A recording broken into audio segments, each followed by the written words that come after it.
Et salut tout le monde, c'est Méga Informatique et aujourd'hui on se retrouve pour une nouvelle vidéo sur la série, donc la playlist sur l'univers 3D et je vais vous montrer comment intégrer un NeoPixel dans une imprimante 3D. C'est parti!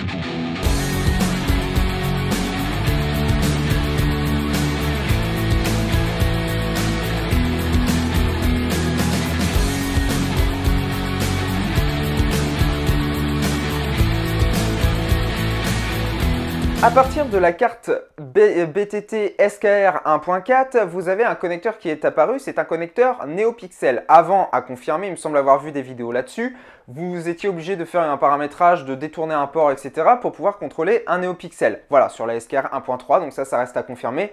Vérifiez que vous avez le connecteur. Si vous n'avez pas le connecteur, il va falloir suivre un autre tuto.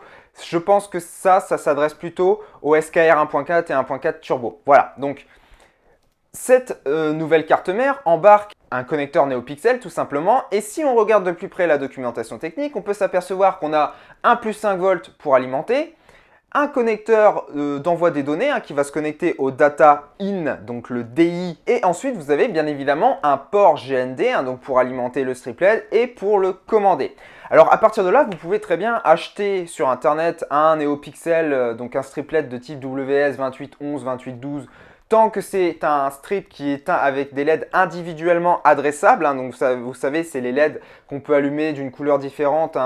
Toutes les LED peuvent être allumées d'une couleur différente comparé à d'autres strips où il n'y a pas le choix, tout s'allume d'une couleur et puis basta. Là, ils sont individuellement adressables, donc vérifiez ça, vous aurez quelques liens dans la description. Et donc, vous pouvez très bien acheter ces strip LED en 5 volts, branchez le strip LED en 5 volts et puis terminez, vous configurez Marlin et puis on s'arrête là. Donc vous pouvez suivre ce tuto.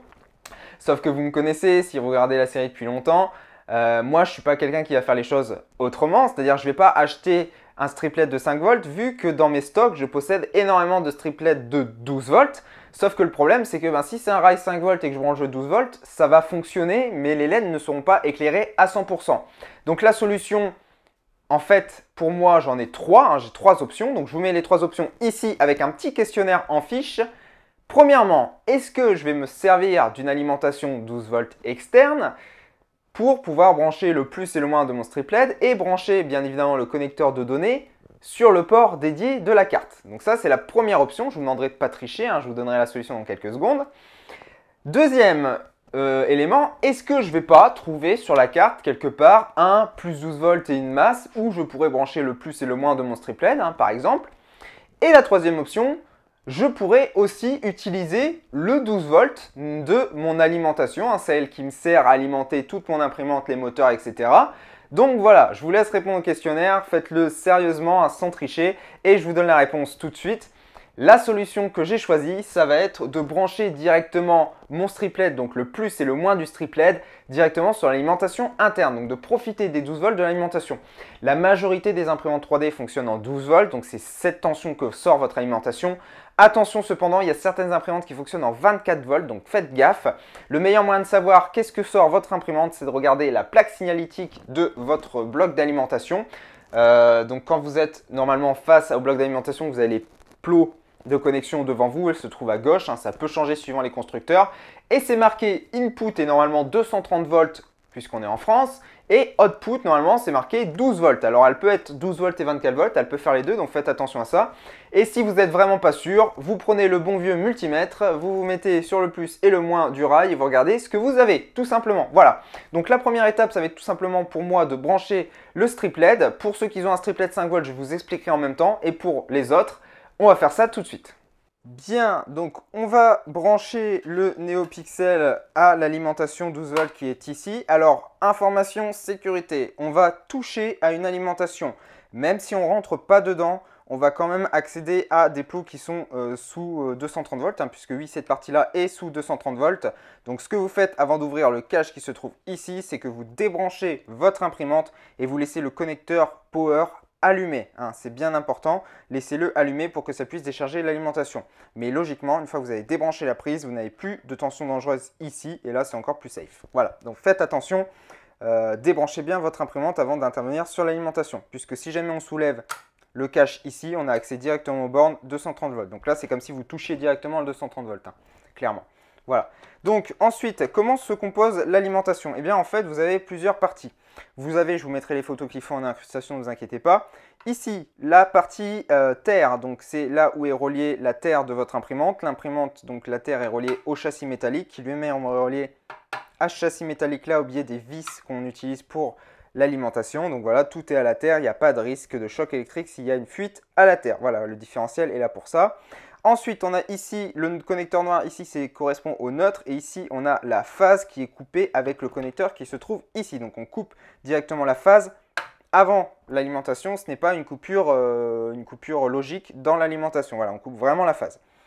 On va ouvrir ce petit clapet là et là donc ici on a ici 3 broches pour cette alimentation là en 12 volts et 3 broches ici, dont un qui n'est pas peuplé en GND, donc en masse.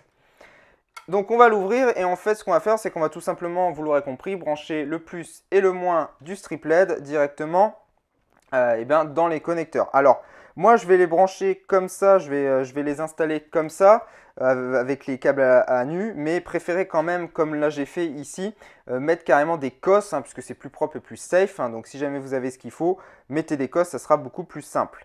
Donc comme vous pouvez le voir également ici j'ai 2 ventilateurs et que j'ai branché ici puisque quand j'avais l'imprimante Creality je n'avais pas de plus 12 volts supplémentaires. Là il y en a partout sur la carte mère. Donc voilà, je brancherai ces 2 ventilateurs là directement sur la carte mère dans le futur une fois que j'aurai ce qu'il faut pour faire des connecteurs du pont propre. Voilà, donc la petite parenthèse est fermée. On va brancher le plus, donc on va prendre en fait un port d'alimentation qui n'est pas énormément sollicité. Là par exemple celui-ci il est sollicité par le MOSFET qui se trouve ici. Donc voilà, donc on va prendre par exemple, je sais pas, je vais prendre celui-ci. Et hop, voilà, une fois que c'est fait, il n'y a plus qu'à serrer.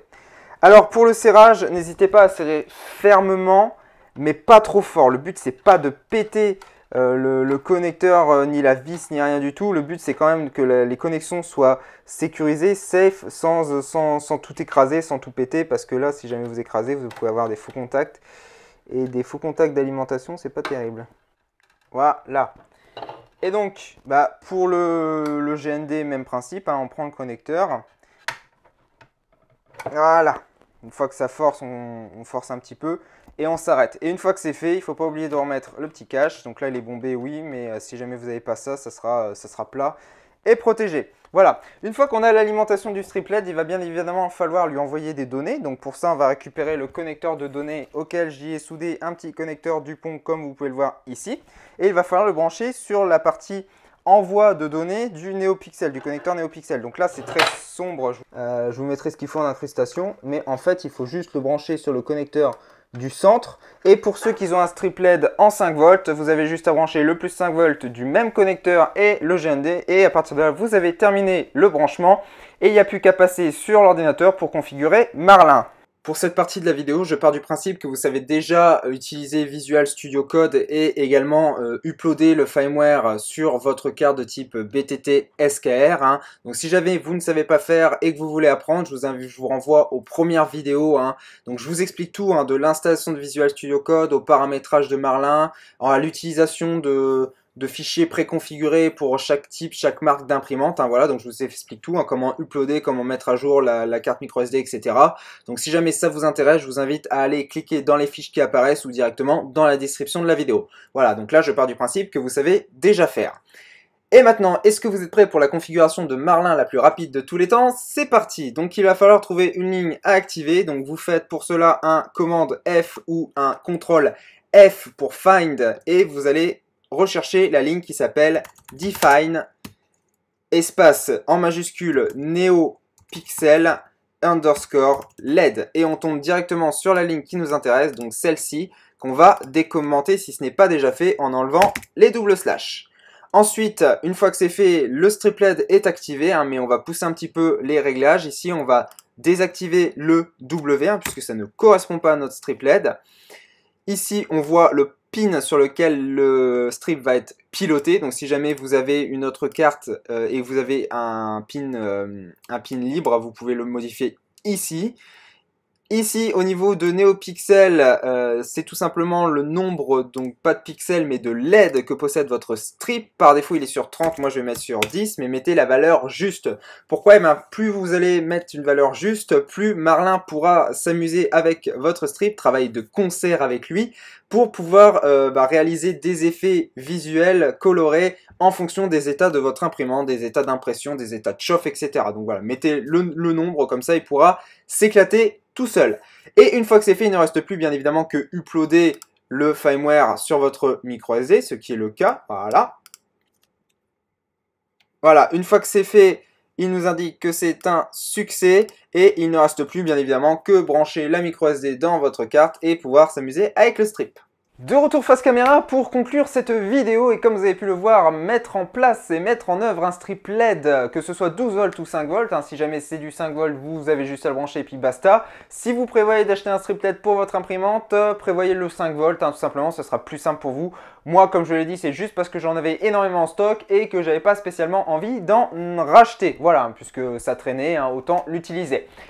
Comme vous avez pu le voir lors des exemples, j'ai mis, donc je vous mets ce qu'il faut en incrustation, le strip LED au-dessus, donc je l'ai glissé en fait dans le profilet alu de ma CR10. C'est une bonne idée au-dessus, c'est une mauvaise idée sur les côtés. Si jamais vous avez envie de faire un cadre pour éclairer votre impression et par exemple pouvoir avoir une source de lumière pour votre caméra par exemple, c'est pas une si bonne idée que ça si jamais vous avez comme moi des striplets silicone. Donc prévoyez des striplets qui n'ont pas de protection IP, hein, ça sert à rien, il n'y a pas d'eau ici heureusement.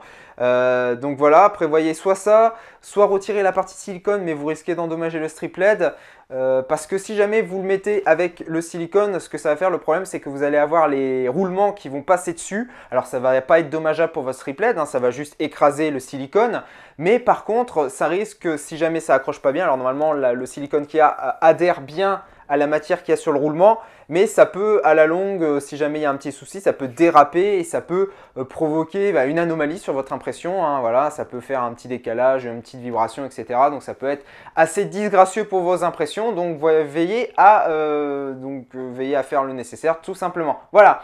Donc la prochaine vidéo sera et portera sur le ISP 3D hein, pour contrôler votre imprimante, donc avec la liaison, le port Wi-Fi qu'il y a dans votre imprimante en installant ISP 3D sur un module de type ESP 3D tout simplement, ESP 01 je crois si je dis pas de bêtises. Sauf que moi comme je vous l'ai dit, je vais pas faire les choses comme tout le monde, je vais pas l'installer sur un ESP de ce type là où vous trouvez des vidéos partout, je vais vous montrer la procédure pour l'installer sur un Wemos D1 Mini. Voilà, donc si jamais vous ne voulez pas manquer cette vidéo et être averti quand elle va sortir, je vous invite à vous abonner à la chaîne et donc pour les anciens abonnés si ce n'est pas déjà fait et les futurs abonnés, donc pour les anciens abonnés, je vous invite à cliquer sur la cloche qui se trouve à droite de ce fameux bouton et cocher toutes les notifications pour que vous soyez avertis à chaque fois que je sors une nouvelle vidéo. Et pour les nouveaux, hein, vous faites ça dans la foulée, comme ça vous êtes tranquille. N'hésitez pas également à défoncer la barre des pouces bleus, ça aide au référencement sur la chaîne et la partager hein, tout simplement. Donc si vous faites tout ça, ça m'aide énormément et je vous en remercie, vous êtes top. Et il ne me reste plus qu'à vous souhaiter une très bonne journée, soirée, nuit, ça dépend quand est-ce que vous la visionnez. Et à très bientôt pour de nouvelles vidéos. Ciao!